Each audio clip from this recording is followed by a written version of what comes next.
This podcast is brought to you by Cannabis Media, which offers marketing, e-commerce, photography, and videography services to help take your brand to the next level.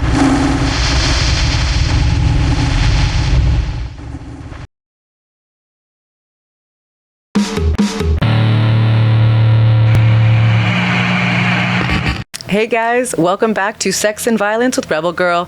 Very excited. This is only our second podcast in studio in the Cannabis studio here in Santa Ana, California. I've got my team with me. I'm so excited. First and foremost, I got a shout out to Matt, Cannabis Matt, and I have to shout out Lance David, who's over there. Oh, Lance, say hi. Say hi, Lance. Get back to your spot. Audio engineer Lance David and assistant Justin helping out. Thank you guys so much. So, Miss Bernadette, we were just talking about how it's funny when you've actually never met anyone in person, you actually call them their Instagram handles. Then I had to stop myself from calling you It's Miss Bernadette. But full name, Bernadette Macias. Thank you so much for coming in studio. What's up, girl? I just want to get to know you and chat it up. I'm excited to get to know you, and thank you for having me. The studio is beautiful. I'm so honored because we are still working out the kinks. Last episode was in the first room, and I loved it, but look at the aesthetic. Like, it's super cute. I'm a big music fan. You know, Matt has great taste. Just the decorations around. I loved it. Want to try out this studio. Very intimate. We're on the couch versus across from a table on the desk. So it's comfortable. Yeah. Feels like we were friends. Yeah. I mean, hanging out. I like it. That is what it feels like to me when I follow someone. Because I don't know how long I followed you on Instagram, but oh gosh, probably I feel like I followed you for a very long time. Yeah, and I remember like when you followed me, I remember being like, pretty girl, follow me. And I know you as a tattoo artist, but there's so much more to you, and I want to get into like what you've done. And I think when I really decided to have you on the podcast was when you told me your daughter was a wrestler. She's such a badass. I'm such, like the Olympics are right now. Female wrestling is like the best it's ever been. We have 2 Olympic champions, Allure and Sarah Hildebrand. Amazing. Congrats to those ladies. And I can't wait to talk to you about all that stuff. But first, so the audience can get to know you, what do you do? What is your main profession? So my primary profession is cosmetic tattoo artist. Mm-hmm. I also do single line Pinterest style tattoos. So just like simple shit. Yeah. I can't do realism. I leave that I stay in my lane. Yeah. I could do a line real good. You're like, I'm really good at stick figures. Exactly. Could put a hat on them, whatever you want. Okay. So I stay in my lane with that. I also host tattoo conventions all over. Oh, you host them? Yes. Yeah. So I thought, because I would always see you looking pretty at these conventions, and I was like, oh, she's a tattoo model. She's beautiful. So you're not actually a model? You just host them? I host them. So I model for conventions, and a lot of times once they book me to host them, they'll ask me to be on like the pamphlets, the flyers, the billboards, those things. So it looks like I'm just there as a model, but really I'm there emceeing, interviewing artists, doing the announcements, hosting the tattoo contest. That's so cool. That stuff. Yeah. That's something that like I would love to do one day. It's so fun. It's like the community. Obviously, you know how cool it is, the tattoo community, and then getting to be on the mic, doing what I like to do, interviewing and getting to know people, because just that's the best part, right? I love it. Everyone's background story, exactly, where they come from. Cool. Hearing stories, learning about people. I love it. Yeah, and I don't judge a book by its cover. I don't intentionally judge a book by its cover. I know sometimes I catch myself. I'm like, fuck. And then you hear someone's story, and I'm like, oh, I can't. Sorry, my bad. Whoopsie. Yeah, and it's really interesting who you find out, who you relate to. Like, absolutely. I didn't think that me and Tito Ortiz would have such a similar background. I don't know, Tito Ortiz. I had him on my podcast. Didn't really know much about him besides surface level stuff. Yeah. Got to know his background story, and I'm like, oh, I feel so connected with you. Shit. I love that. Yeah, it's beautiful. Yeah, and people, he's known for other things in mixed martial arts or politics or whatever, but at the heart of it, I'm like, oh, I still feel connected because we have that same upbringing story. Fuck yeah, you guys really on a level that you didn't think you would really. Yeah. I love that. You did podcasting as well, right? Yes, yeah. Do you still? No, so I was a guest on a podcast, and they asked me to become like a co-host with them. So I co-hosted with them for, gosh, I don't know how long we did it, a year or 2. It was just super fun, but it was also, and they know, so I can talk shit, but it was a lot of always arguing. Like I was kind of I was the girl and it was three guys, and it was always kind of how they would find a way to throw in there that like girls aren't strong or girls are or girls are this and I would always it was always just me like arguing with them, and then we'd have guests on, and that was the part that I liked. But I just got tired of arguing all the time. I'm like, you guys, this is exhausting. Yeah, I feel like the defender of everybody every time I'm on an episode. You know? Yeah, like, they put you in there probably as like the alternative viewpoint, so that it did probably make for really good content, people right? loved it. But then your energy at the end of the day was just like, oh, yeah, I'm like, over this. You guys, by the time I'm leaving, I'm like, oh, I've been fighting all night. That's cool. What kind of podcast was it? It was called Street Scholars. So we went through phases. So for the first few months, we'd have someone on to kind of tell their story and share like something, you know, traumatic life stories. Yeah. That we would start off with a few topics that we would toss around, like, you know, can women be fired for like stupid things like that? Where it was always where they knew I'd be like, yes, they fucking can. Screaming on the mic. Passionate. I'm like a passionate person. Yeah. And then we get to like the good stuff, which is like that was what I loved. And, you know, after a while, we kind of stopped doing it that way and just started bringing on interesting people to like discuss things like cops or whatever. And have conversations. So I loved that part, but always the first half hour where there was like one topic that we're all debating, it was always me against them. It was never anybody on my side. It was always me against the three guys. Every single topic, every single time. It was exhausting. Yeah. But I'm still friends with them all. We're cool. But I was like, you guys, I don't want to do that. I don't want to argue anymore. Yeah, I understand. I totally understand. Yeah. And actually, it's the opposite for me. I've always, you know, interviewed someone with, you know, a very strict kind of set of topics and categories, right? And now we're switching to full video versus audio, which is a change in its own. Audio is so easy. I had it like, I still got girlied for like the Instagram clips and stuff like that, but now I'm like, you know, how do I say it? I'm like, why do I wear these lines they make up? No, you look great. You look great. But, you know, so now I'm like trying to figure out this video aspect, and I'm like, do I want to keep the same format of talking to everyone about that stuff? I'm like, everybody's like, no, just do an open format. So I think that's going to take a little bit of the pressure off too, because not everybody's comfortable talking about their personal lives, love, romance, dating, all that kind of stuff. Absolutely. But if you are, do want to talk about it a little bit later. I'm open for any and everything. Okay. Yeah. But yeah, I do know that you have a daughter. Yes. And and it's funny, you know, I grew up feeling, because I'm very small. I'm a petite person. You're petite. I'm petite. Yeah. I don't like to say small. People always go, oh, you're tiny. I correct them. I'm like, I'm petite. I did not realize how petite you were until I like really started, you know, because I was just looking, and then I saw you standing next to somebody, maybe like in one of your workouts, and I was like, oh, I'm gonna dwarf her. I'm an Amazon woman. You know? Yeah, we're opposite ends. Yeah. But so it's like growing up being like that, you just know that you're weak. You know what I mean? Like I grew up always knowing that I was weak, that everyone around me is stronger than me, knowing that, you know, not easily intimidate people would try. Like I was that easy target for people because I was so small. Yeah. So I didn't want my daughter to be like that. So I was like, you should do sports. She played football, tackle football, got into wrestling, and I was so stoked because I thought, okay, she's never gonna feel like I felt. She's gonna feel strong. Yeah. And know that she doesn't have to be scared of anybody. But it backfired. Because she's bigger than me. She's taller. She's 5'5". I'm 5'1". Okay. She's like 140. I'm 100. And now she threatens me. Like, in a playful way, but she'll give me a look where I'm like, bitch, what? What? She threatens to wrestle me, to pin me. And I'm like, okay, now you've got too much confidence. Wait, how old is she? She'll be 16 in 2 months. Okay, I thought she was 15. Younger for some reason. I was thinking she was like 12 or 13, but like 15. Oh no, that's such a fiery age. She's at that age. When we get into it, and she'll just look at me and be like, you want me to pin you? You want to go? And I'm like, okay, let's go. But she would win. Oh, well, that's the fucked part. She would win. I love that so much. That's literally what I loved about wrestling was when I joined, it was this new feeling of powerful. Yes. You know, like, and I was on a boys team, and it still didn't matter because eventually, you know, so long ago, but you know, the boys kind of like realized I was there and I was working hard, and it was like just this sense of obviously community, and it was just so beautiful because I think the confidence that it gives, especially young women. Exactly. Yeah. You know, because it's such a awkward age. I mean, I'm insecure now at Absolutely. 37 years old. Right? Always. What the fuck? You know what I mean? And I'm like thinking about, I remember being that chubby little girl that was always like doing this because you know, and I'm like, I'm still kind of that little girl deep down, but wrestling made me feel confident in like other areas, and it evened it out. So to hear you say that about your daughter, and the football thing too. I didn't do football, but I have a friend, Danae. Her daughter plays. She played football and she wrestled, and I can just see this little girl getting older and more confident. And I'm like, it's the sports.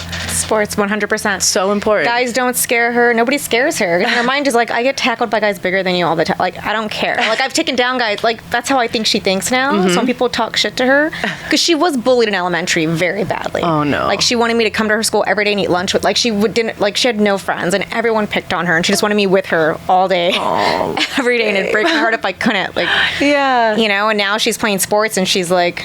Yeah, I can just see it. I bet she has a whole new group of friends. Shit. Well, some people talk shit, and she doesn't care. It doesn't bother her. That's that same thing you get when you're a professional fighter. It's like, you know, in your head and in your heart, like, I could beat you up so easy. Right. So it's like it's like you don't even need to prove it. And I don't know, it's not even, I guess it's an ego thing. Maybe it's not an ego thing. But it's just knowing, I think. Yeah, it's like. And it's funny because I was thinking, I wonder what she's going to ask me about anything about relationships and what I'm willing, and I was kind of thinking about my past relationships, and it's not exactly the same, but kind of. And I was thinking, I usually date these guys who are not strong. Like, they're not that kind of guy, but they want you to think they are, so they overcompensate by like being very aggressive, trying to intimidate you, control you. Like, they try to like prove that they're that way, but they're not. But the guys that I meet that actually are like really are strong and really could like protect you, they don't have to prove anything. So they're just like these kind, sweet, sweet men. They have nothing to prove. It's like, and that's the same when you can fight. It's like, I have nothing to prove. But if you didn't know to fight, you're like, let's go. Maybe I'll get lucky. I'm gonna grab this chair. You know, like. That's funny you say that. That is how it is, right? Where it's like the men that are so calm, cool, and collected, those are usually the ones that you don't want to mess with. 1,000%. Right? You don't want to make them get to that point. Yeah, you don't want to make me mad. They know, they're like, oh, well, fuck you up, so I'm just going to let this go. Yeah, and it's the guys who's just like talking out his ass, who's just, you're probably the most insecure person here. Yeah, they're the little bitches. Okay, so you brought it up, so I'm totally going to ask. We're going to get right into it. You said you don't normally get into guys that are, or you said you normally pick guys who aren't really a strong guy, but they kind of give off this vibe. Do you, like, okay, obviously, I'm an athlete, so I'm always around athletes, and I have a tendency to pick athletes. Do you have a type of guy that you're usually into? Just assholes. Is it from the tattoo community? So it's so funny. So I haven't been in that many relationships because they've all been pretty long term. Okay.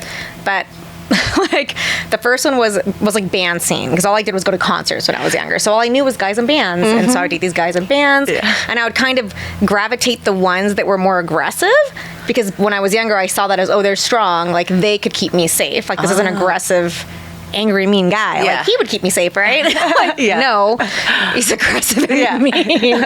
Like, they're gonna be the same way to you, you know? And then after that I was like, okay, no more guys in bands. And then I went the complete opposite and got a guy that was like a car salesman, no tattoos, like, but he was like a violent drunk. But some kind of way, his energy, I was like, oh, you're aggressive. Like, you'll be a protector. No, he was a fucking asshole. Like, and then after him was a tattoo artist. Same thing. Like, I'd always pick these guys based off like what they were trying to show me, which worked, because I would think, oh, you're strong, like you're not scared of anything. But that's just how they were with me, you know? If somebody tried to fuck with me, they didn't do anything. They didn't care. Like, they would try to do, like, they didn't care. But now, like, after my last relationship, I'm noticing these things and learning that that's what they did. They weren't, they were never the guy that I thought they were. Yeah. And I'm just like so determined to not be with anyone who isn't that safe. It doesn't make me feel safe, but not just because they're trying to show me that they are. Like, I sense it. Like, I can feel safe around them. But the problem is, like, how do you know that? Because there's always this, like, honeymoon stage, right? Where it could be, like, a week, a month, or 2 years, and then someone shows their true colors, and you're like, son of a, like, fuck. Like, And now you're invested. Yes. Oh, you're so invested. That's what makes it so hard. And then you feel, most women, feel like, oh, now it's my job to fix them. And it's just, exactly. Yeah. So you're like, what did I do? Because they used to be so sweet and loving, and now they're not. So what did I change? Yeah. I could get them back to that.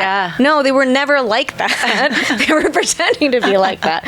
So they're never going to go back to that. Yeah. So are you single right now? I am single right now, yeah. Yeah. So, do you want to find a partner? Are you actively looking, or is that just something that you're going to, let naturally happen? I'm going to let it naturally happen. Okay. And to be honest, my ex that I was with for 10 years, and it was just 10 years of toxic. Oh, no. The whole 10 years? The whole fucking 10 years. Oh, no. And with him, I kind of made excuses because he grew up in foster care. So I just thought, I don't want to, judge this person because they have issues. Because he grew up in foster care. Oh. So I thought, he doesn't know how to. I'll teach him. Yeah. I'll show him what love is. See? And I'm going to show him. Yep. I'm going to love him. Yeah. And he's going to be okay. Yeah. 10 years later, I was like, what a waste of my fucking time. In so many emotions and so much just shit. And since getting away from him finally, which... Oh my God, it was so... He refused to let me... It took me a year just to end things because he would not let me end things. He just wouldn't let me end things. You're so sweet. I can tell that you have such a big heart. I do. Right? I do. I've also learned personally recently, because from Instagram, I'm sober girl, right? Yeah. And when I got sober, it was this realization. I'm like, oh, I do not give any boundaries. Yeah. And I feel like maybe, is that something that you struggled with? Because it's how can you not... So we lived together. We're done. We're broken up. Okay, so we lived together. He would just refuse to leave. Okay. He moved in with me, and not by choice either. During COVID, he kind of had to, and I thought, well, this will be temporary. Mm-hmm. And then he just never left. And we would fight, and I would be like, you're not even supposed to be living here. When are you going to go look for a place? And then he would cry, and I'm a very empathetic person. Mm-hmm. And I think he knew over the years that if he cried, I would feel bad. And I wouldn't want him to feel bad. So I'm like, okay, it's fine. And that's what it was for a year of me trying to break up with him refusing to leave, and then him crying and sobbing and begging, and me being like, okay. And then the same shit, and I'd be like, I can't do this anymore. And then crying. And finally, he was out of town, and so I just packed up all his shit while he was out of town. I changed my logs. He owned a tattoo shop in LA, and I took all his shit out to LA, left it, and I texted him and told him, look, all of your stuff, I'm losing my mind. Please just let this die. Yeah. Please do not come here. The locks are changed. You have nothing here. All your belongings are at your studio. And then I blocked his number, deleted his number, blocked him on every social media, and I've never heard from him since. Wow. But it was the only way I can get away from him, because he would not leave. Take a hint. He wouldn't leave. So then, to say the least. To finally feel free and to get my confidence back and my happiness back and have a life again and be allowed to do things without it making me feel like shit about everything. I couldn't do anything. Yeah. I'm like, oh, this feels so nice. I'm in no rush to get in a relationship and even accidentally end up in that situation again. Yeah. If I end up meeting someone organically, and I just truly feel safe, not because they're trying to prove that they're safe, but I just feel it from their actions. Mm-hmm. Oh, this person would never do these things to me. Yes. And I'm happy, then I would. But I'm so good. I'm so happy to finally understand just that. be by myself after 10 years of that. So is it a newly single thing then, huh? Single for almost 2 years now. Okay. Yeah, but I'm loving it. It probably still feels fresh. You're just it's very fresh. Yeah, I understand after so long, yeah. So now, but if things, with everything said and done, what is something that maybe you took away from these past relationships? I understand the ones that I'm I never thought I was safe with these people that I chose in the past, but I do see I've had to raise my standards, right? Yes. And so now it's what I want compared to what, so moving forward, I just want, And that's what I'm doing now. I feel like now every relationship that I was in, I knew from the start it was bad. There were signs from the start, with my ex-husband, that he was a violent drunk. I knew that I knew these things. Just red flags. Yeah. That I just ignored because I thought, well, he's so sweet when he's not drunk. Maybe we'll just won't drink that much. But he never stops. There's just little things where it's I would make excuses. Or my ex, foster care, I just have to show him love. I would just make excuses because I just felt like these people just need love, and they'll be a better person. Yeah, I'm for sure. Who am I to think so grand of myself? I can fix these fucking people. So now I'm no, any red flags, I'm out. It's not worth wasted 10 years, fucking 10 years of my life wasted on one person. I'm only getting older, you know what I mean? So, well, you look amazing. No more excuses. You look amazing. You don't look like you have a 6-year-old daughter at all. I'm like, oh, Thank you so much. like you're like, oh, she's 16. I was like, I thought like little girl wrestling. I'm like, oh no, that's a teenager. Yeah, oh we my go out, God. people think we're friends, and it almost offends me because they'll talk to me like I'm her friend. I'm like, bitch, I'm her mother. I'm a grown woman. I'm a grown up. Especially if I have no makeup on. Oh my God. They're like, bitch, I'm a grown up. But that's so cute. You're gonna, you look so much younger than you are. That's a blessing. I will take that. I'm grateful that I look younger, but it just sucks because sometimes people do talk to me like I'm a child, and then I have to remind them, or then I have to tell them age, which I hate saying my age. I'm like, look, bitch, I'm older than you. Like, people would talk. This just happened. I had a client telling me how once I reached an age that I reached a while ago, that I would understand life more. Oh, wow. And I would understand things more, and I would get things, and I was just thinking in my head, I'm not going to correct you. But how old does she think I am? I'm like, how old are you? I'm fucking older than you, okay? Oh, well, is it because your diet? Is it genetic? Or, I mean, I know you're into fitness, which I totally want to pick your brain about, but what do you attribute to just, your youthful... I think, honestly, my mom looks very young, too. My mom could probably pass for being, like, 40, and she's, like, 60-something. Oh, awesome. Early 60s, Yeah. but she looks 40-ish. Nice. She looks, she looks young. People think we're sisters whenever we go out. They think we're, like, she's my older sister or something. But also, I was raised vegetarian, so I think that had a lot to do with it. My whole life, and now vegan for almost 10 years. I think, what? Yeah, I upgraded almost 10 years ago. So it's, like, not eating meat or dairy and a lot of, like, processed things my whole life. I think probably helped. Oh, for sure. I was vegetarian so I grew up on a really bad, unhealthy diet with my family as a kid, like Velveeta cheese, hot dogs, mac and cheese, bad stuff. And then when I got into college, I went vegetarian just to cut weight, to try and kind of play with my weight, lose weight. And I kind of went in that PETA rabbit hole, and saw the You're all, oh my God, animal cruelty and stuff, and I was just doing it for health. And so I kind of like brainwashed myself into not wanting to eat meat, which I didn't think was bad, right? And then I went vegan in 2016. Nice. Yeah. I didn't know this. Don't. Oh shit. I know. I'm like, everyone who knows this is like, wait, what? So I was a very big advocate too for quite a while, especially because I was in the UFC and I was a vegan athlete. There's only a handful of them. Yeah. And then what happened from there? So you could thank my boyfriend for this, but over the pandemic, he had convinced me. Nope. I'd say it started because I got a nutritionist because I got stem cells. Oh, sure. And I got a surgery back in 2020. It was artificial disc replacement. Oh. So I had spine stenosis. Basically, it's where the vertebrae are grinding after years of wrestling. So don't want to scare you with your daughter, but we're just like on our heads doing these like, bridges and, using your head as like a fifth limb. And over time, it wore down. So basically I got the surgery and I still had pain. And so in order to kind of be pain-free, I went to Tijuana to get stem cells. I went to Colombia to get stem cells. Holy shit. Yeah, it was a whole process. And while I was in Colombia, I got a nutritionist, and she was telling me that your gut health is so important. I don't know if you're familiar with gut health.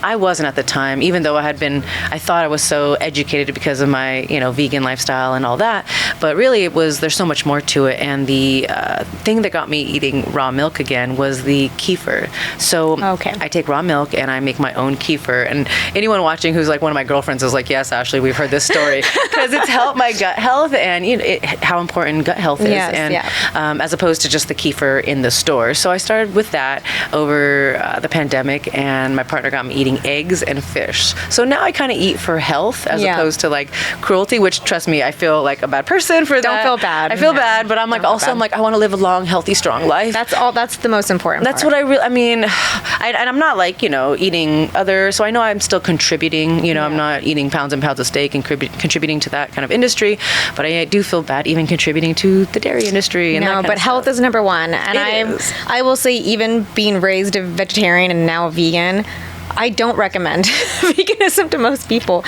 I just don't. I think health is key, whatever works for your body, and it's not for everybody, and especially people that have maybe eat meat their whole lives and trying to go vegan. It's so unhealthy that I'm like, don't do it. Unless you do it when you're younger, I feel like your body's used to it. You're going to eat healthy and do these sorts of things. I just don't recommend it because it can be very unhealthy. Yeah. If you don't do it right, you are not going to get all your nutrients for sure. Yeah. And I tried, and I think I did pretty well, but just just and everyone's guts are different. Yeah.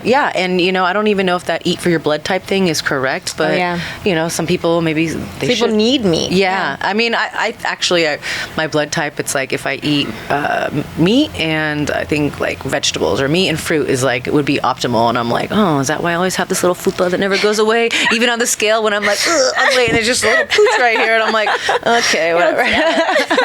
I love that you're vegan though, because it is like such a nice thing to do, right? You're not contributing to any kind of cruelty. Like I love that mentality to it.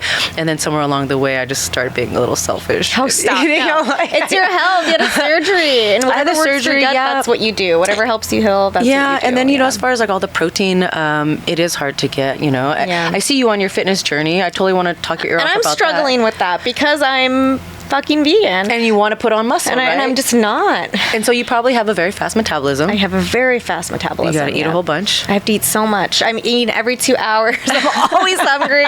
But I've talked to nutritionists and coaches because I've been strength training for a while, and I can feel that I'm getting stronger. I'm lifting heavier, little bits heavier, so I know I'm getting stronger, but I look the same. And I want to lift heavier, but I fucking can't. And all of them say, you need to have like 6 protein shakes, like all this craziness because I'm vegan, and I'm like, I can't fit it in.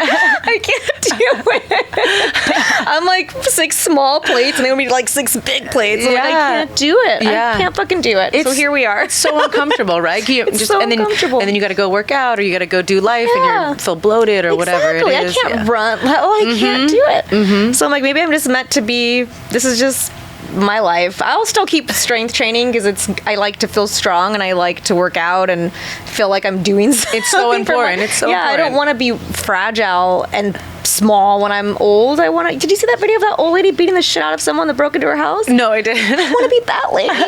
She's like 90, small little lady. Some guy broke into her house. She goes, I took the table and I went back. It's like, and then I jumped and I started jumping on the table on top of it. The ambulance had to take him away. I was like, yes. Oh my God, I want to be that lady. My coach, Travis, my lifting coach, always posts older people doing these strength training routines. And I don't think I'm ever going to stop, but it is a good reminder that health is wealth. And as we get older, we make excuses. I'm older. I have stuff to do, whatever. And it's like, no, if you don't put it first, I think I'm more on my actual health now than I was when I was fighting, because I would just beat the crap out of my body and I would do what I had to do. You feel invincible when you're young. Well, not even that. It's just with MMA, there's so much to it, right? So you have, wrestling, striking, then you have your conditioning, your weightlifting, and if you're cutting weight, you just feel depleted during all of that. So you're always overtraining and you feel like you're not doing enough, but you're actually doing too much. Yeah, and so now I'm not actively fighting, and it's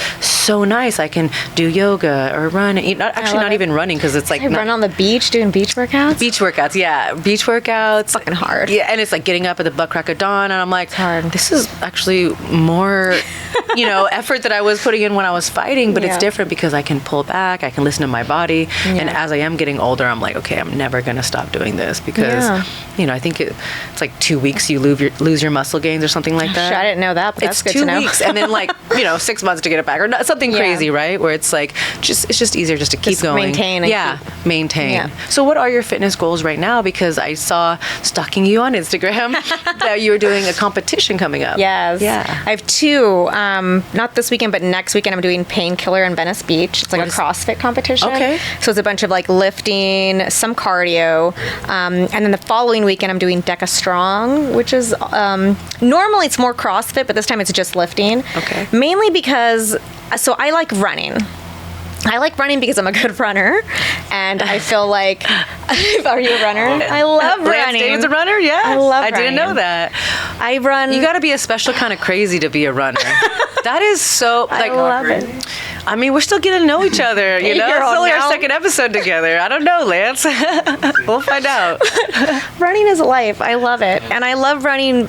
One of the main reasons, because I feel so good afterwards. I feel strong. I feel proud. I feel good afterwards. Lifting, not so much, because I'm petite and I'm weak and I'm, so I go to the gym and I try to strength train and I just feel weak afterwards because I know that everyone else is lifting more than me. Everyone else, and I just leave driving home like mad at myself. Yeah, like, feeling defeated. Feeling defeated. And then I take a run and I'm like, fuck yeah, I'm strong, I'm amazing, and I feel so good. Yeah. So it's like I figured I know I need to focus more on strength training, and I've been trying to cut back on my long runs because I'll run like 30, 40 miles a week, and I need to do less if I want to build muscle. Those muscle gains. And that's what everyone tells me, but I'm like, I feel so good when I run. I know. So I'm like, okay, if I sign up for a bunch of competitions that, because I'm competitive, I want to do well. It'll motivate me and make me focus on strength training and make me cut back on my long runs. I still run, but I'll only run like 5 to 8 miles. Well, sometimes 10, but not as many in 1 week. I don't want to like lie. I won't run as like, I'll do 1 10-mile run. I'll do a few 5. You know what I mean? Whereas before I was doing like 8, 10, like doing higher mileage. I'm like, I'll cut back on my miles and I'll focus on strength training because I want to do good in this competition. So I signed up for a bunch of CrossFit competitions and strength training competitions just to make me cut back on my running and strength train more. And I've been testing out protein powders. I fucking hate all of them because I don't have a sweet tooth, and every one of them is so sweet. And so that's not working. And I'm hoping, I mean, my goal is to be strong. At the end of the day, I just want to be strong. Yeah. I want to know that I'm able to defend myself, that I'm strong enough to open a fucking door by myself.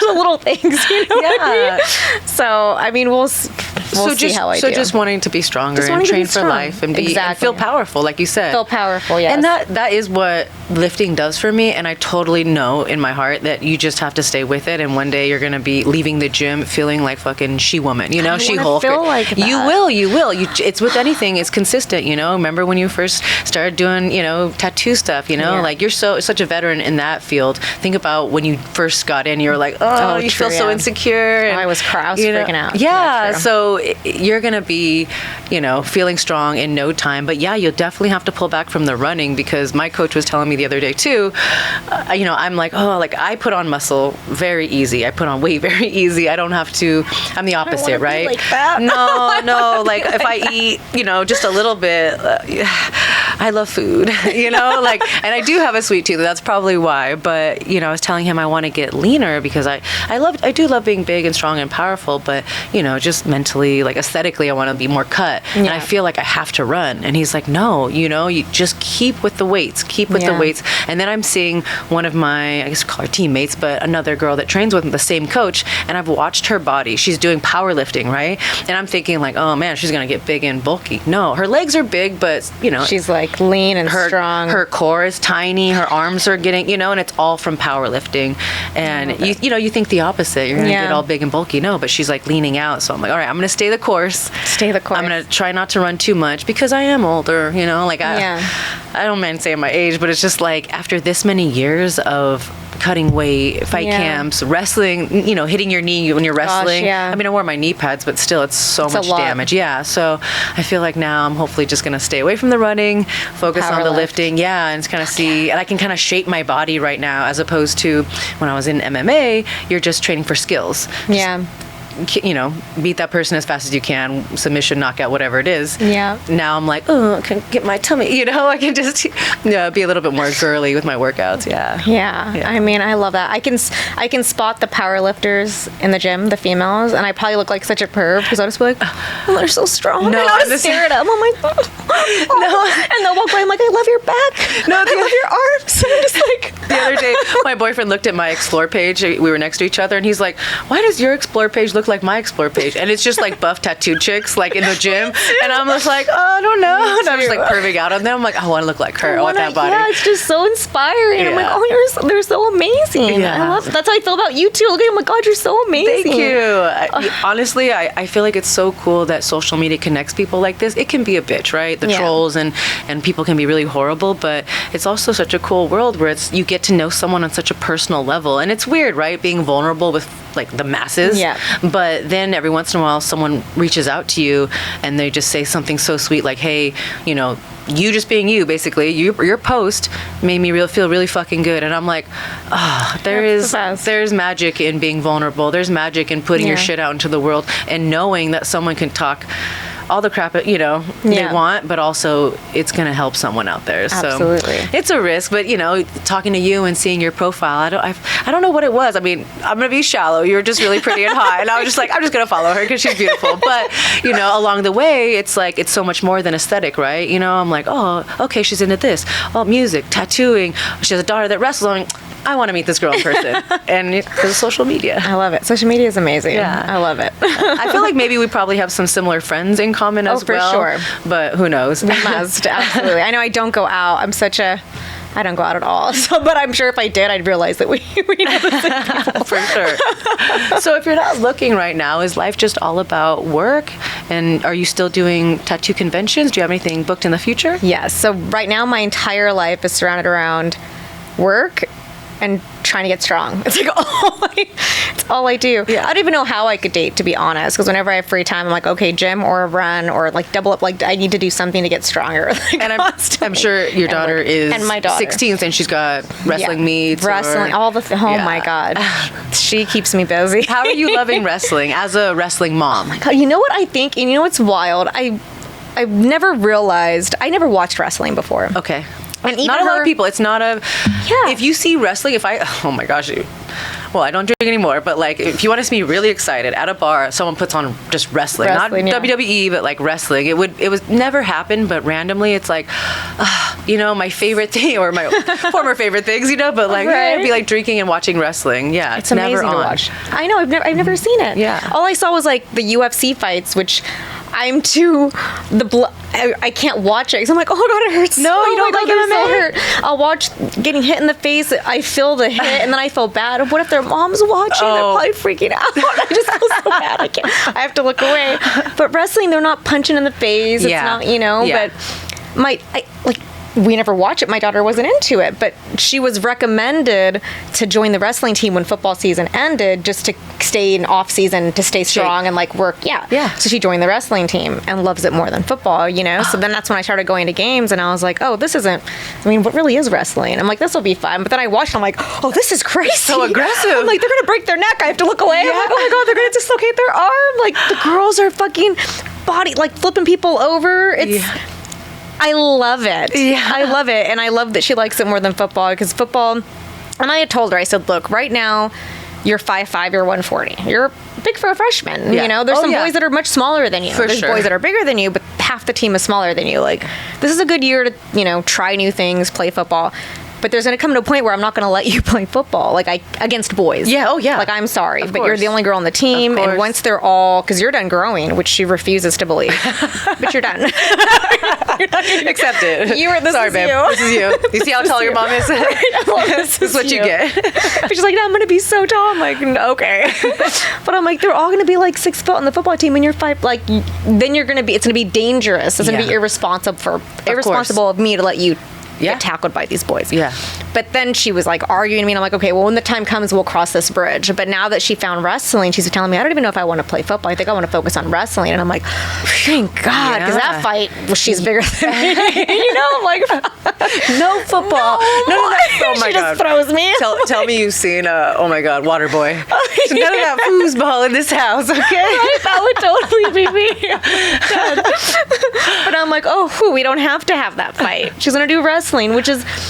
The community is so good, all the girls and the boys, and they're just so strong. I've gained such a respect for wrestling now that I just want to watch it even if she's not in it. You know what I mean? And she's always going to be in her own weight class. Exactly. So it's always fair. I mean, granted, sometimes it's like, if they're taller or shorter, they might look, because it's just the weight. You know what I mean? That's not even a bad but thing. It's still like, because the shorter person, it's easier to get in on body locks, and because you see the tall, lanky wrestlers. That's not the best sport for them. It's true. It's not a good sport. Just because they're taller doesn't mean it's a good thing. It's so true. The poor lanky kids when they don't even know their body in high school. You're like, oh, you picked a rough sport, buddy. I picked a rough sport too, and I was just all frumpy, just so uncomfortable in my body. Wrestling is the best. It's the best. But one thing, and I'm sure you're going to talk to her about this, but it is very easy to develop an eating disorder.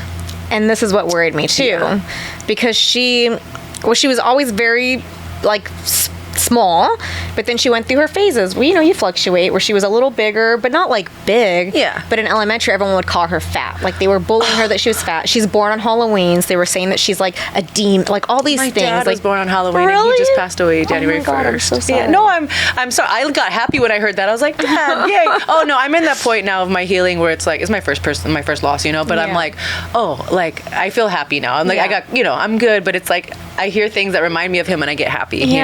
Sorry, random. No, Halloween birthdays are the best. I'm so jealous. Oh my God, she loves it. When she was little, she thought everyone was celebrating for her. That's cute. Everybody's dressing up for my birthday. Oh my God. It's all for you, baby. But yeah, so they would pick on her because Halloween, and she got a little bit of weight on. Okay. So I didn't realize. I mean, I should have, but I didn't realize how strict the weight class. I didn't realize that I don't watch wrestling. Yeah, if you don't know, like it is kind of a weird thing, like right? especially for kids. For kids, I didn't think it would be like that. And before her first match, she had to drop 7 pounds. I think it was they wanted her in the 140 class because I guess they pick whoever because the girl team's smaller. Yeah. So they don't have someone in this class. Like who's closest to this weight? Like you have to gain or lose. Yep. So they were like, you have to lose this much weight, and I was like, in a week? I was like, what? Yeah. So I was trying to get her to run with me, but she hates running. Oh my God, she hates running. She better get over that. Yeah, I would make her do these she'll jog like 2 blocks and be like, I can't. I'm like, shut the fuck up. What's going on? I'm just complaining the whole time. I'm like, come on. Going to the saunas with her, like all these things. And thank God, like the first time was the hardest, but she dropped the weight. I think she was 1 pound. She was 141, but they have like the grace period. A little allowance, yeah. So she was fine. Okay, and then after that, she was almost going to have to, and then the whole year, but here's the thing that's bad. The whole year, or the whole season, she was either 2 pounds below or right on the whole season. But what she would do is all week she wouldn't eat. She would just be like, no, I'm just going to drink water, coffee, smoothie. She'll eat like 1 small meal a day. I don't want breakfast. I don't want to take lunch to school. Like sometimes I don't want to eat dinner. And I'm like, Katie, this isn't healthy. No, because I want to make sure I make weight on Friday because that's when they weigh us. And then after the meet, oh my God, the weekend? Welcome to my life. I wonder why I have poor eating patterns now. Yes. It's because starve. The only reason I brought it up was because it's like, it's a beautiful sport. I love it. It's literally saved my life. If I told you what happened to me when I was 16 and what happened to me when I was, like 21, like it's all because of wrestling. I literally stayed on track because of wrestling and all these good things. But I'm not going to act like it didn't affect me for the rest of my life because, and then I also got into MMA and you're always making weight as well. That exacerbated my body and dysmorphia issues, Right? But, I think the biggest thing is communication, right? It's just so simple, but like you talking to her. And also I really hope that schools and, high schools, are just smart enough to be like, hey guys, nutrition courses, right? Where it's like, don't starve yourself. Eat small meals throughout the day so that you're feeling your body. Just little stuff like that. I hope that they do that. Because a coach came by and told one of the girls, you need to be spitting all your spit in a bottle because you need to make weight tomorrow because there was a 2-day match and she made it to the second round and she was eating. And he was like, oh, you're eating.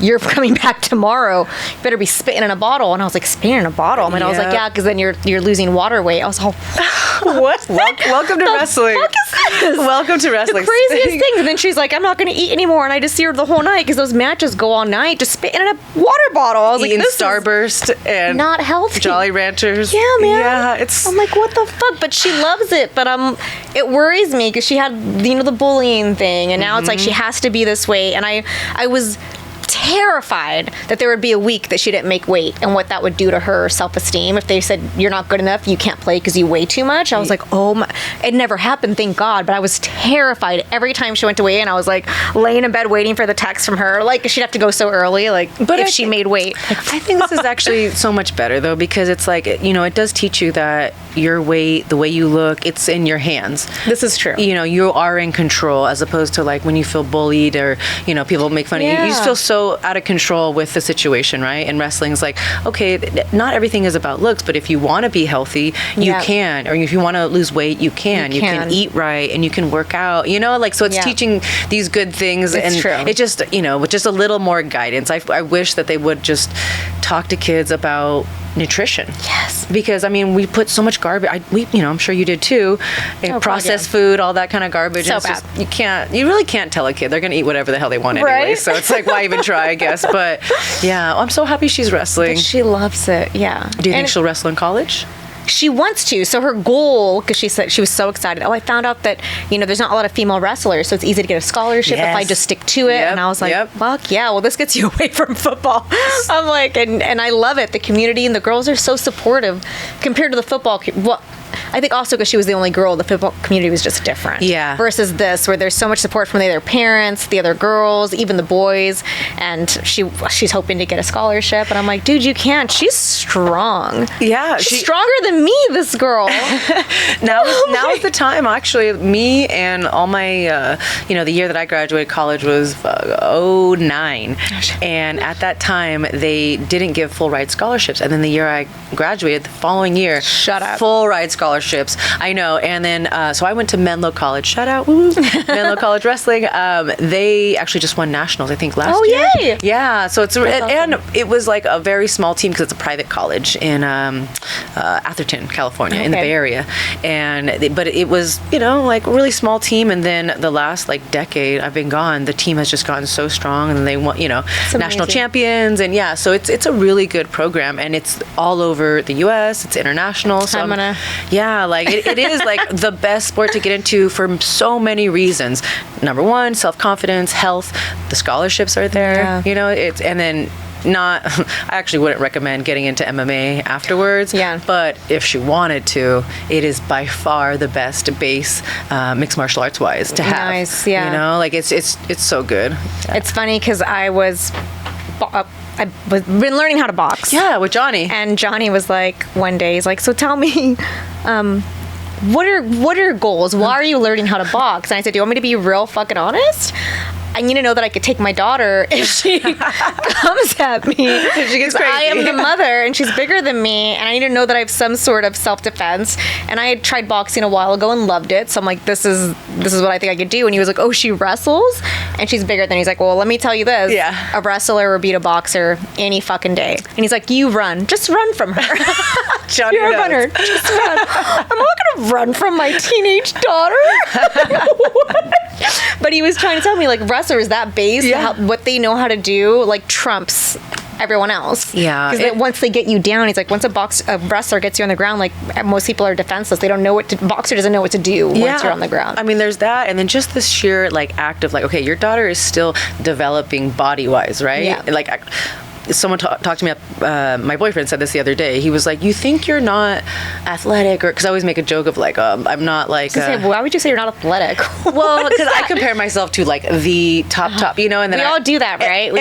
We always flash back to us as a little kid, and I just see my little frumpy self. I'm like, ooh, but he's like, babe, he's like, think about what you did when you were in your early adolescent years while your body was still forming and growing. I'm like, what? He's like, you were picking up not grown men, but high school boys, picking up other people, humans, and it's like that constantly, you're forming your body, and so it's just it's such you're becoming such a harder, tougher human. Absolutely. Someone who would be able to survive back in the day with wagons, not some soft person right now. Can you help me? Right? Yeah. I got bubonic plague. No, that's not it. What would they get over there when they're crossing the river? I need Lance David. What did they get? Oregon Trail. Oh, you got. They all died. Typhoid fever. Everything. There's everything. Yeah. Dysentery. Yes. Yeah. You broke your leg and you died because there's no other wound. I just feel like the sport makes you so tough, so durable, and me coming from a background that didn't have anything like that. Yeah. I'm great. I'm always wrestling saved my life. Wrestling saved my life. And right now with the Olympics and, two females that just won gold, it's just I feel on cloud nine. I love okay, life is crazy. The world is crazy. We're going in some weird ass ways, but at least that way we're going the right way. I fucking love it. Yeah. Hey friends, this is Ashlee Rebel Girl Evans-Smith, and I've got something that's going to change your game. If you're like me and like to push your limits, then Cannabeast has your back. Their CBD line is perfect for soothing sore muscles, aiding your recovery, and keeping you in the fight longer. And their clothing line, it's not just apparel. It's performance gear, designed to move with you. Use code Ashlee on thecannabeast.com Canna with a K, for exclusive discounts. Relax naturally and live passionately with Canna Beast. I was going to say, because you wrestled boys. Yeah. So let me ask you this, because it's another backfiring that I had with my daughter. Okay. So my daughter gets tackled by boys. She wrestles girls, but she gets tackled by boys. She plays tackle football. A boy pushed her down to the ground, like shoved her down to the ground and told her to know her place. Whoa, wait, not on the court, not on the field, not on the mat. But he's on the football. He just joined the football team, but it wasn't during a game. And they were at a different school, like volunteering, reading to kids. And they got in this argument, and she was telling him to calm down. And he grabbed her and threw her on the ground and said, know your place. And she got up and was like, know your place, because she's my daughter. Yeah. Your place, bitch. And so he threw her to the ground again and went to hit her, and the football boys grabbed him and threw him against a wall. And she got up, and it was this whole thing. So when the coach called me, he kept telling me, she's saying it's not a big deal.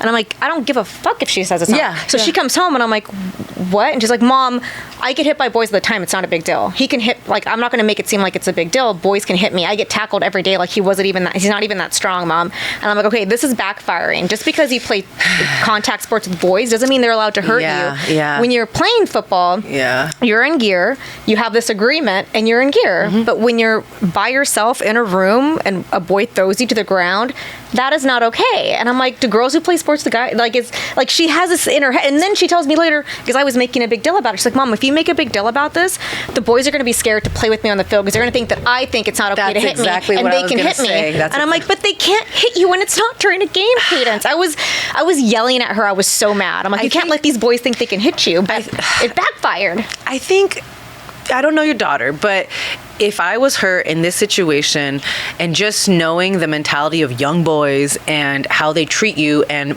being a girl in that sport, and wanting so badly just to be looked at as an equal. And that's what she wants so bad. So it's like, you have to like actually be more tough. Yeah. I had to, like, I endured a lot, not abuse or anything like that, but it's like, you cannot even speak up. You can't act like weak. You can't show any kind of weakness. And I think that's probably more so what she's doing, is like not wanting to act like it's a big deal. But hopefully in her head and in her heart, she knows that it's not right. But it's I hope so. The way she says it, so like, I'm like, do you really feel this way? But then when she was like, I don't want the other boys to think that they can't tackle me, Mom. Like, I get like, it's fine. It's not a big deal. Stop. Like, she was getting mad at me for making a big deal, and I'm getting worried. I'm like, how scary to have a little human, and you're like trying to mold this, like, and it's going wrong. And you're like, no, and you're like, oh, I thought this was good. No, I just don't think it's so good. I'm like, you know, I just feel like she's in high school. But you're right. She's like, she wants to be. She's the only girl, so she's like, I don't want them to think that hurt me. Yeah, like, I'm tough. They will make a big deal out of it. He needs to, because that kid is looking for any excuse to be like, she sucks. Right. Get her off the she team. She can't take it. Oh, these we gotta. Yeah, and so it's like I probably would do the same thing if I was her. Like, it's not a big deal, you know. Even my R.I.P. dad, but I did that as an adult. My dad tried to call a fight organization. I went to Florida. It's when I fought Fallon Fox. I don't know if you know this, a transgender fighter, like 10 years ago. I did see this. Transgender is very big right now. You won, right? Yes, you did. But beforehand, my dad's like, you're going to fight who? And of course, you know, and me and my dad weren't even that close, to be honest, but he was worried. When you hear your kid, you know, for you, it's like, no, you just want to put your foot down and he called the organization and was like, oh, are you guys doing testing? You know, and it was like, I had to tell him, just like your daughter, I was like, hey, chill. Like, don't make a big deal, because I want to do this no matter what. But if you act like I'm being a weenie about it, you're just going to make it worse for me. Yeah. And that's the commission did say that. They were like, if there's any more, inquiries about this, we're going to scrap the tournament. Stop it. And my dad was like, all right, fine. You know, like, you're like, okay, but it's not right. You know, my dad was just like, it's not right. You know, I'm like, a lot of people think that, Dad, but shut up. You know, like, right? Yeah, but you won they love that you. one. Yeah. Yeah, it's good. It's very crazy because of the situation. Are you watching the Olympics with boxing? I just did see that, but she was born a girl. Are you sure? Yeah. Because did you not see the stuff that came out with the passport and then So what I recently, because when I first saw it, I was like upset. What if that was my daughter? Of course. Getting punched in the face by a man. Yeah. Like, that is not, I'm sorry, and I support everyone. Of course. And everything. Yeah. But we can't change the fact that our bodies are different. Men are stronger than women. Like, I'm sorry, it's just a fact. You cannot put a man in a ring with a woman and call that fair. You just can't. The muscle mass, everything. It's not fucking fair in no world. So I was like, what the fuck? I didn't know that was happening. But then later I saw this whole thing where they issued all these apologies that because the reason they thought she was born a man was because she was disqualified from something because of hormones, but she was born, I was going to say ambidextrous. She was born. She can write with both hands. You're out of here. Jamie Lee Curtis had it, where you have both genitalia. There's a Is word. it hermaphrodite? Is it hermaphrodite? No, ambiguous just means hard to hard describe. to read. So she was born with that. And Both parts. Yes, both parts. And they cut off the penis, Okay. and she's a girl, but she has those hormones, but her hormones read different because she was born with both, but that she's a woman. So it's kind of like but because she was born with that intersex. Does that make her biology though? Yeah, is her biology intersex? Male or is her biology female? That's where the issue comes in. But it sounds like even though she was born originally with both parts, she probably has more male-like traits, like male traits. denser bones, and you know what I mean, like higher testosterone and all those things that make you stronger, more dangerous, unequal with a woman. Yeah, man. It's so fucked. And if it, like, I honestly feel bad for her now that things are out in the open and her whole life is like that. But it's just a fine line with sports. If you want to, do anything that's non-contact, I mean, obviously that's different because you need, volleyball is non-contact, but if you had a grown man, that's probably not equal. Fair. Yeah. And I used to be honest. I used to be so headstrong on this, and I'd be like, if someone's trans, they're allowed to do whatever fucking sport they want. I don't care. If they identify as a woman, they should be allowed to. But ever since my daughter started playing sports, and then I started to notice, because I didn't think about it. You didn't go deep into it, right? Yeah, I really didn't. Surface level, it's like equality for everybody. Exactly. Wait, but exactly. And it's just like a scary little fine line where it's like safety. It's just about safety. And in my head, I would think, you know what? Everyone's saying like a trans woman can't play with the girls because she's stronger, but sometimes there's a really small girl on the team or a really big, and that was my mentality. Like, so it's fucking fair because, and this trans woman might be smaller than some of the girls. Like, who fucking cares? And I was so headstrong. But once my daughter started playing sports, and I started getting into training and started realizing the differences in our body makeups and our mass and our muscles, I'm like, it is not fair. You cannot have a man sprinting with a woman and call that fair because it's not fair. The muscles are different. Like, they're gonna be stronger. They're gonna be faster. It's so good. But it's so great that you had that realization, because there are a lot of people out there that they think like that, just equality, and I understand you're coming from a place of love and acceptance. Me too. Always like, love, be who you want to be unique. I love it. That's my jam. I love it.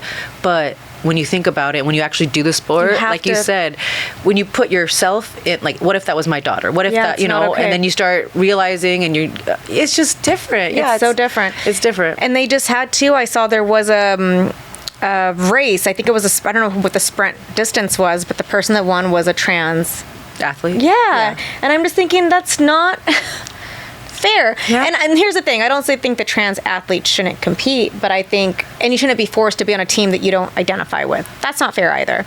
But we should have a bracket for trans athletes, a bracket for these individuals, because they should be able to compete, but fairly. In no world can you say that that's fair. It's just not. Of course. And I literally said the same thing 10 years ago.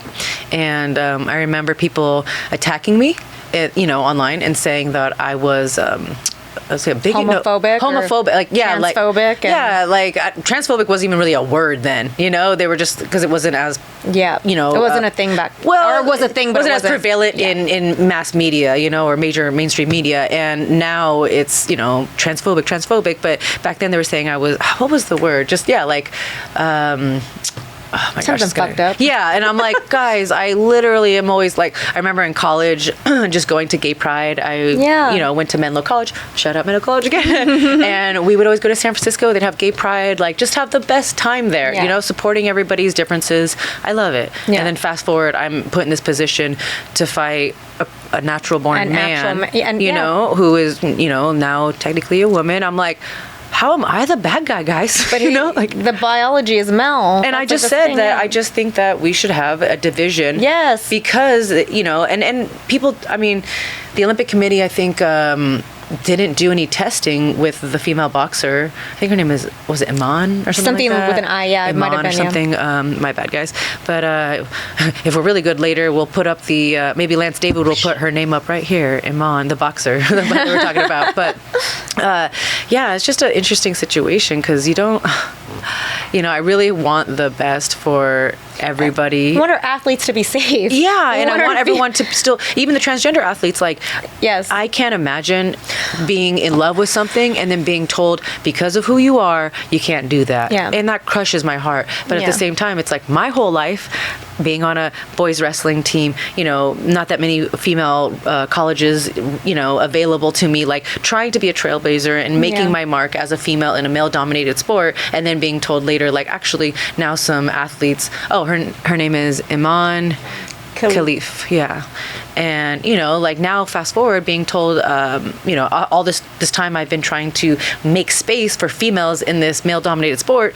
Now natural born males are going to be coming in. It's Yeah. like, wait, what is happening here?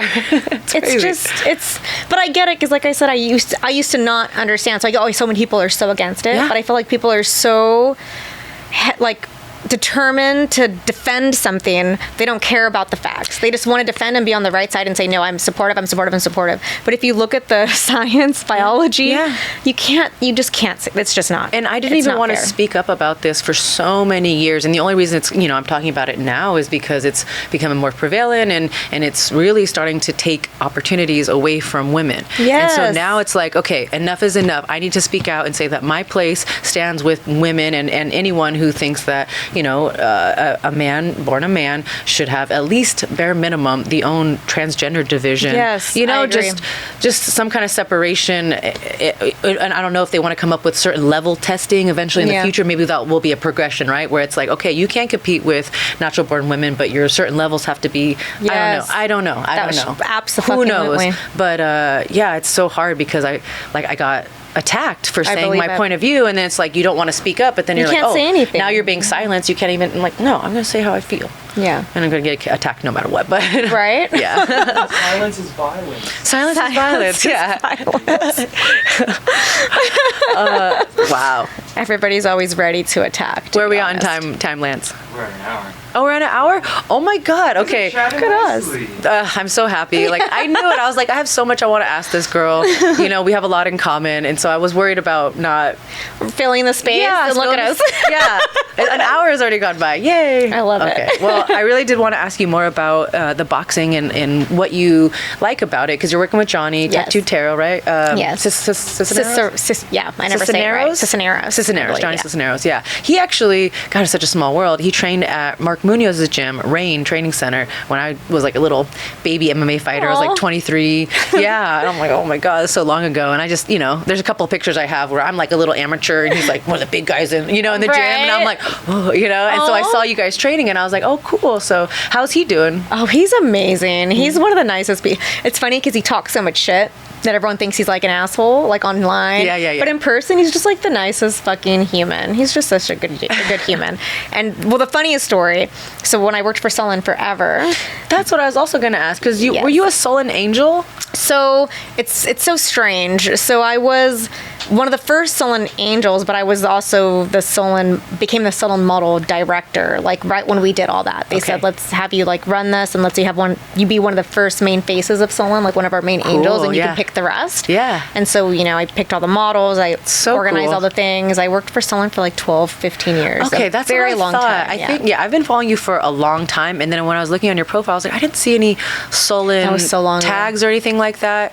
I was like, I could have swear, because they're just the prettiest models, and you pick them, and I'm like, Yeah. that makes so much sense. It sounds so cool. So you're not just like this tattoo model. Clearly, the people that work with you, they're like, oh, she's talented. She's not just Thank pretty. you. She can speak on the mic. She's organized. She's got these managerial skills. Like, I Thank love you. that. It's funny because I used to have people talk shit to me when I hosted Sullen TV for 12, 15 years, and people thought that I was just like some tattoo model, just like doing whatever. And it must be nice to just be handed jobs because you have tattoos and all these comments I would get. And I'd be like, motherfuckers, I got the job what started my whole intro into Solon. I didn't know who Solon was, but I was in school for journalism.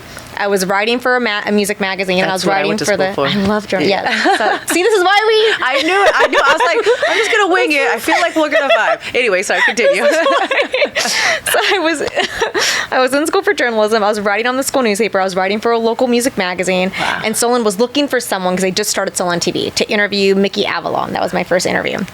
And so they had reached out to me through the music magazine because they saw that I was a journalist and I interviewed bands. That's what I did. And I was the music editor for the magazine. So cool. So I remember coming and being like, wait, you want me on camera? Because I usually take my little recorder back then and then I would like type a little article. I like to write. I was like, I have to be on camera. This is going to go so bad. I was so nervous. And it really was a bad interview, but they just loved my personality, I guess. And they were like, we loved you. Come back.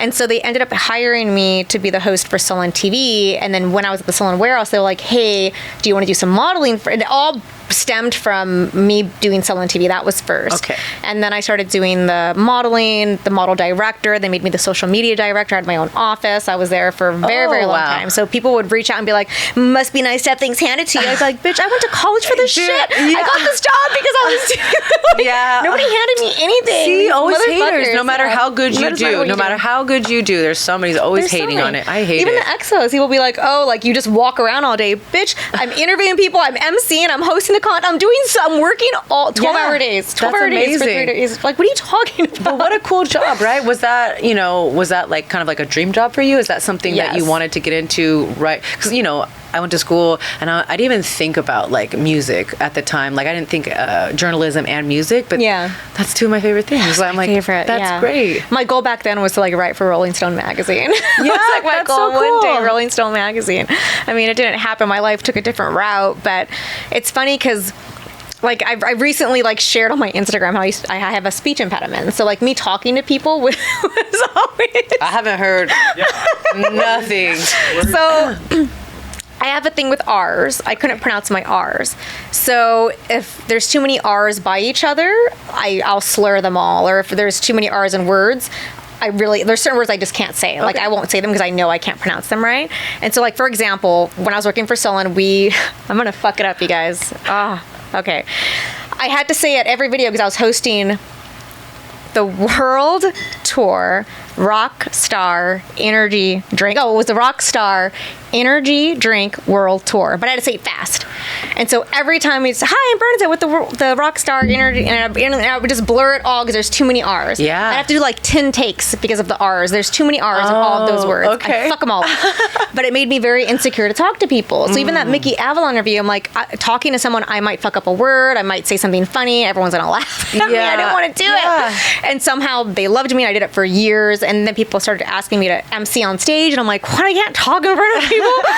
And I somehow did it. And they loved it. And they keep booking me. But it's so funny because anytime before I go on stage, anytime before I feel something, I'm like, I almost have I don't have a panic attack, but I'm just like, oh my God, this is the time. You don't gotta tell me. This is the time that I'm gonna. I get all weird before stuff. Yes. Like people try to talk to me, and I'm like, or going over things in my head, and then like have a little, and I'm just like, and this is episode 139. Yeah, I'm like, gets easier. when is this gonna stop? Never. And I did this gig for, I still work for them occasionally, but it's called Up Next Fighting. It's a local MMA promotion. If you ever want to go, I want to go. I'll get you seats. It's so fun, and I do in cage and out of the cage interviews, right? Oh, amazing. And I've done at least 10 shows for them, at least.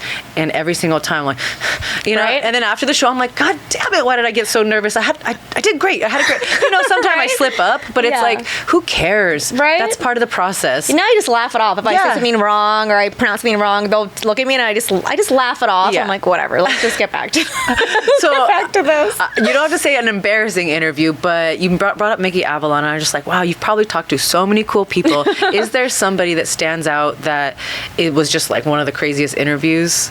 Craziest interviews. Oh, shit. I mean, my interviews are always kind of...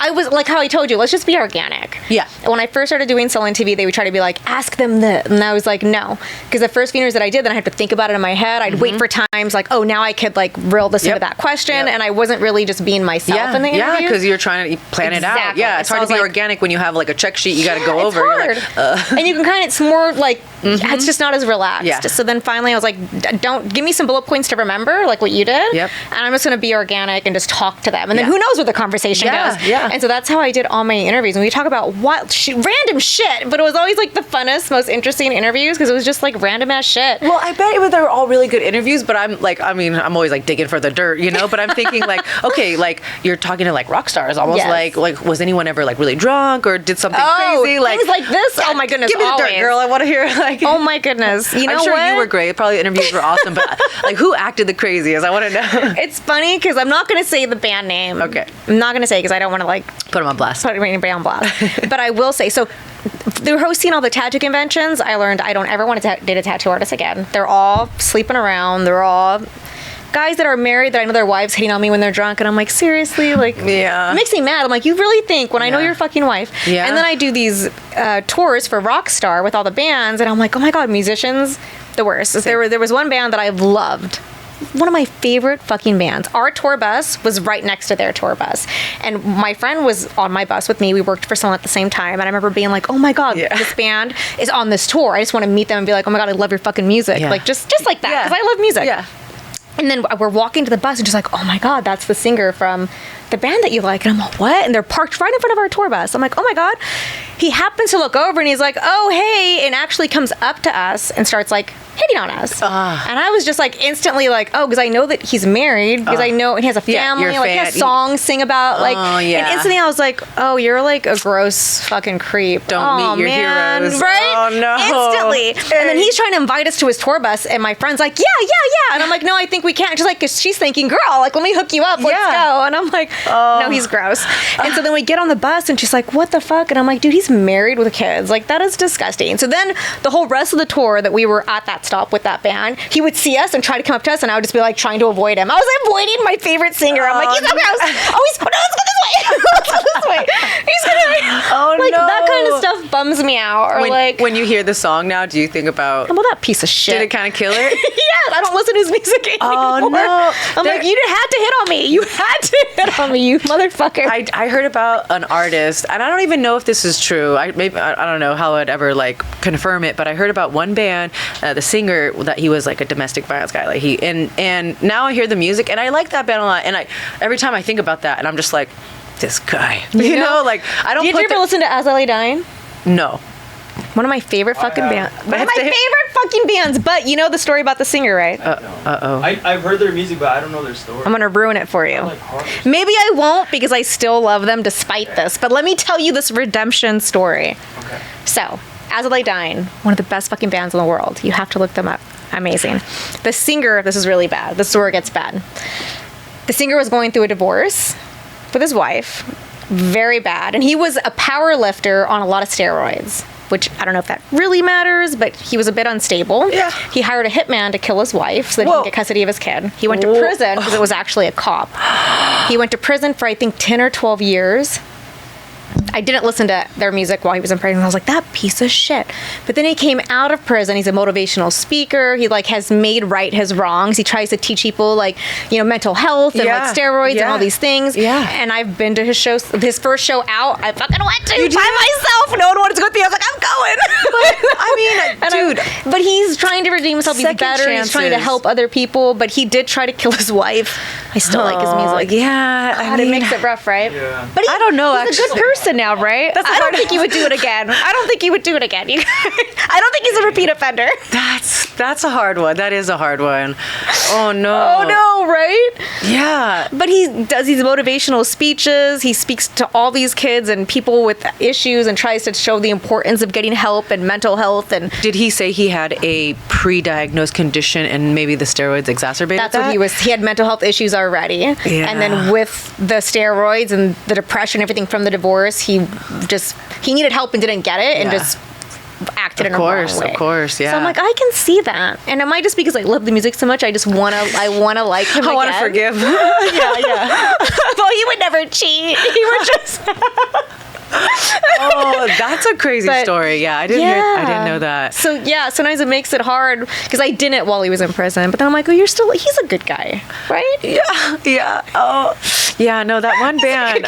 I hear it, and I don't even know if it's true, but it's just like once you know it, it's hard. It's hard to like, not remember if it's domestic violence, I don't think I don't. I mean, he tried to kill her, but like, he didn't do it. He didn't do it, you guys. You're letting him off on a technicality. You're like, you know what? He didn't.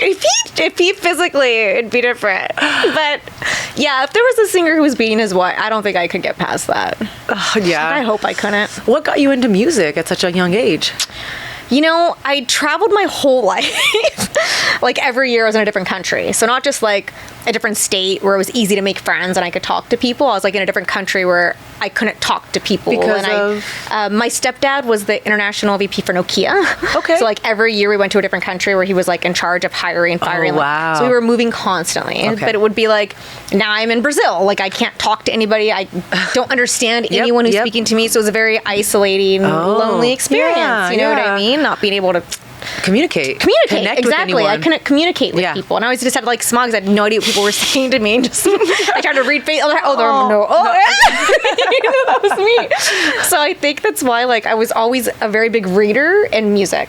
Okay. That's all I was into. And I remember traveling, my mom didn't work, and she'd always be like on the weekend, let's go shopping. And she'd try to buy me like clothes and all these makeup. And I'd just be like, can we just go to Tower Records and like Barnes and Noble? Like all I wanted was albums and books. Albums and like CDs and books. That's all I wanted. It's all I was into. Oh, I love that. I would just listen to music all day for hours. Like in my room, I wouldn't just be I love that you music and books. Yeah, I love that it was books too, because I have so many, myself included, that just like music was an escape from you sound like, you know, your dad was hustling and, you know, awesome. But like a lot of the people I know, it was like the family environment wasn't there, you know, either, you know, neglect or whatever. And that's kind of like my situation where it's like, why did I connect with music so much? And I'm like, oh, it was an escape. Yeah. It was a complete and total escape for me. And I also realized recently too, I'm like, oh my gosh, I use it as the same way I do with like something I like, whether it's like working out, like I use it to like heal me. Yeah, you know, 100%. I'm feeling sad, I'll put a song on that makes me happy. Or if I want to feel my feels, I'll put on some emo shit, you know? If I'm feeling, you know, a little undermotivated, I put on the pump jams. You know what I mean? Like if me and my guy are having sexy time, there's some sexy jams on there, you know? Like, and I love it. If I had a soundtrack for my life, it would be the shit. It would be a bestseller. Like I love music so much. And I just like, I've connected with it because of, you know, whatever childhood situation you're going through. 100%. And like, it helps too, like certain songs, lyrics. Like I remember being younger and hearing like certain songs, even growing up, I was dealing with a lot from like my biological father, you know. And you think no one understands these feelings, like no one knows these things, like no one gets. You feel so like special. No, just I'm grand again. I'm just all like I'm the only one that'll ever experience this. And then you discover music and they say something that you, like I will listen to lyrics and like get teary eyed and it's like some metal like heart, but the words just I'm like, oh my god, like that's like yes, I'm just like, it's like this crazy hard song, and I'm like teary eyed. I'm like, someone felt this. Girl, I'm a very empathetic person. I don't like to say like I'm an empath, like because that feels like very woo woo and like I'm going out and reading people's energies. I'm not that.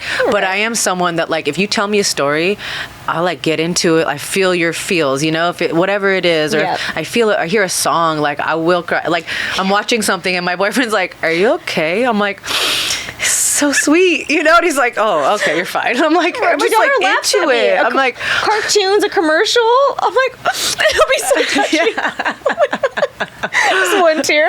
I know, I love it so much. Music, like, you know, wrestling, music, these things have saved me over the years. I love it. I love it. Music's everything. I could not survive without music. Oh my goodness. Yeah. Are you going to any concerts soon? Under Oath. Oh, really? They're playing and Where are you guys going to? I'm so excited. Oh, mommy. And we run. Oh, yeah. You guys are runners. Oh, my gosh. It's a special kind of crazy. Right?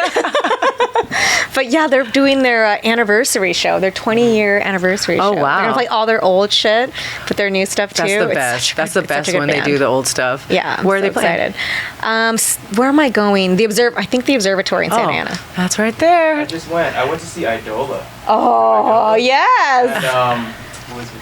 I saw Slaughtered to Prevail in LA. Shut the fuck up. Oh, wow. Look at you. Look at these the answer I'm he totally knows. judging a book by its cover, Lance. I'm so Don't do sorry. it. I I know. did it. I You did You see the it. chains, and then you think, I don't know. I don't just. Okay, Lance, would I have see known. you.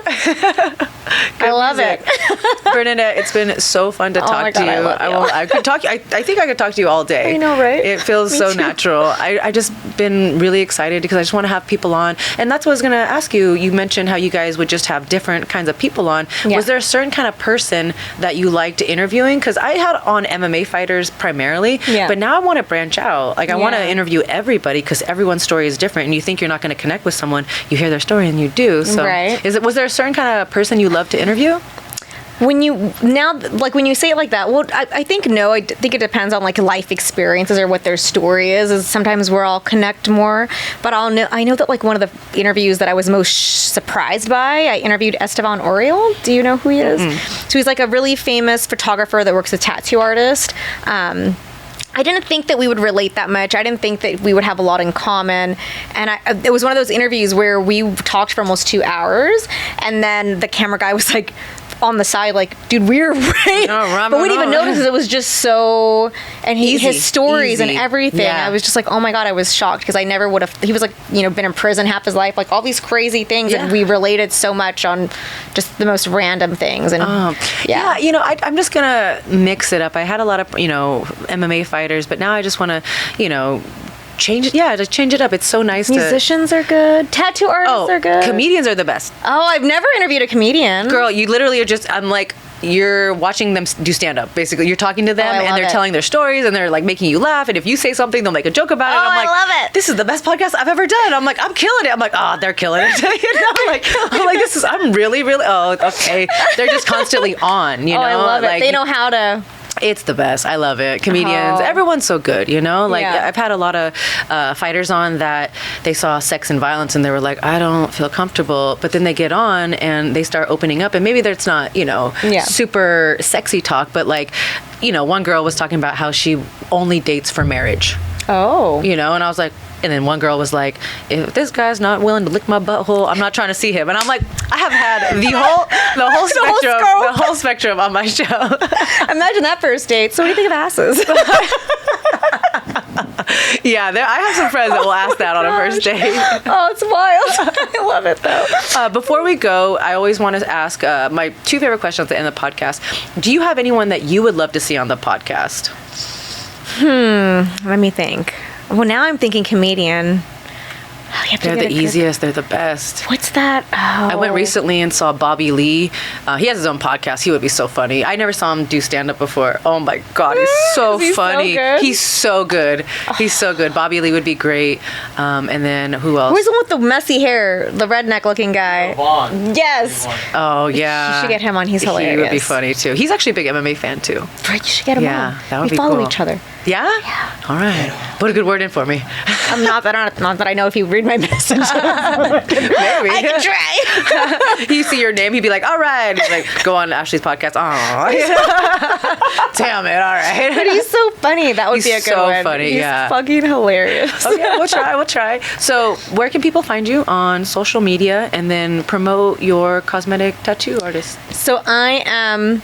It's so funny. Whenever I tell people it's Miss Bernadette, they'll be like, Miss Bernadette. And I'm like, no, it's Miss Bernadette. Miss Bernadette. Do you know how many have to times put the ITS. I was trying to look for you and I was like, maybe her account got disabled. I was like, Miss Bernadette. And then 3 times, I was like, okay, it's Miss Bernadette. You have to put the ITS. Guys, Otherwise, it's just Miss Bernadette. ITS Miss Bernadette. MISS. MS. Oh, just MS. MS Bernadette. You know what? We're gonna put the caption right Shitballs. here. It's a hard one. And post, Miss Bernadette at Miss Bernadette on Instagram. On Instagram, Okay. yeah. And then I have my cosmetic tattooing page. It's a Needle Deep Beauty with an underscore. Yeah. And then I'll be, where's my next convention? Yeah. I think the first one I have coming up, I think is in September. It's coming up soon in Virginia. I'll be in Salem. Awesome. Yeah. That's so cool. Yeah, I'm You have excited. such a fun life. Shut up, you do. I mean, I do. I love my life. I'm love very, your I'm life. very grateful for my life every day. I come from a small town, and every day, I'm not every day, but very often, I'm so corny. I will just be driving and be like, look at those palm trees. Look at that big building. I swear to God, I'm a small town girl and I don't take it for granted living down here. Yeah. It costs a buttload, but obviously It's beautiful. It's great. It's so great. I love it And now, too. you know, my partner and I are like, okay, we may not be able to afford a house in California, Right, fuck it. but we're like, do we want to live somewhere else? And every time we look somewhere, we were looking at South Carolina the other day. And then like 2 days ago, they're like, Charleston, South Carolina, hurricanes, blah, blah. I'm like, I stay can't right do- here and pay a little bit more money for my small apartment. You know? I've been tempted so many times to move to Texas because my best friend lives there. Yep. But fuck the weather. Austin? She's right by Austin. She's in Round Rock. It's Okay. like 30 minutes from Yeah, Austin. they say Austin would be our kind of town. Yeah. And I'm like, I hear. And whenever I good visit her, things. we go to Austin. I'm like, I love it here. I'm actually going to go to Austin. No, I'm not supposed to say it. Oh, shit. I'm so glad I didn't say that. But there's really. I hope it's. And I'm going to be in Texas in Round Rock the first week of September, so I hope that you'll be No, in it's Texas. September that time. 22nd, 23rd, and it is in Austin. Yeah, I'm going to keep my eyes that would have peeled been so I know what fun. you're doing. But I'm going to tell you because it's going to come out. The next person I have on the podcast is director James Cullen. I don't know if you saw my social media, but I recently did my first action movie. oh, I did see that. Yeah, it was girl. I did see that. I do have a good life. You have an amazing one. I'm so happy. I'm so special. It wasn't like a major motion picture, but I swear to God, like it's just working. He's a 7 or 8 time Emmy nominated director. Oh my gosh. You know, he's been doing it. You know, he grew up in Hollywood, like making movies. His family's, you know, from there. They're all connected in that world. He's made a whole bunch of movies with Jean-Claude Van Damme, Fuck Mel yeah. Gibson, like you All know, like the- yeah. I'm like, and then I'm like on set, like. This is my life. Like what? When are they gonna kick me off? You know, like I feel like imposter you have that feeling syndrome. like they're going to realize that I'm. I feel like that, like everything I've done with Right. the UFC, everything. But you know, I did that action movie, and so James, the director, James Cullen Bressek, is going to be our next guest, and.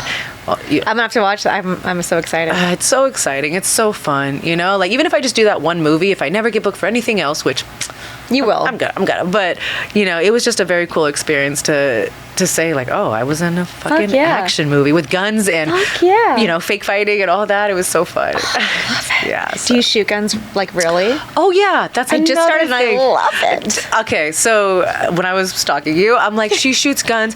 My strength conditioning coach was saying that for the movie, because I wanted to prep, you know, like learn how to actually shoot a gun. But like Yeah. when I got the script, they're like, all right, we're shooting in like 2 or 3 weeks or whatever it was. And in my mind, I'm like, I'm going to learn how to fake fight. I'm going to learn how to shoot guns. I'm going to do this. I'm going to get real army tactics. I'm gonna learn French. Yeah, exactly. I was like, I'm gonna be so. And then I was like, I don't have time to do shit. All I had time to do was memorize my lines Yep. and be a good actor. Try to be the best actress I could. Yeah. You know, and then like use the skills that I had already acquired from MMA and whatnot. But it lit this fire under me. I'm like, yeah. I can't wait to practice stunts. You know, get different yeah. kinds of roles that weren't just like because this role for me was. I don't even actually. I'm not going to talk about the role because I don't know how much I could talk about yet. Oh, Right? okay, yeah. So, but it was a very smooth role. We'll just I say, love MMA fighter into this character was like, okay, tough girl, basically, right? Yeah. But like, what if I get cast for like Girl Next Door? Which Yeah. you know what? I'm never gonna get cast for Girl You're all Next Door. head tattoo. Yeah. What am I thinking? Hey,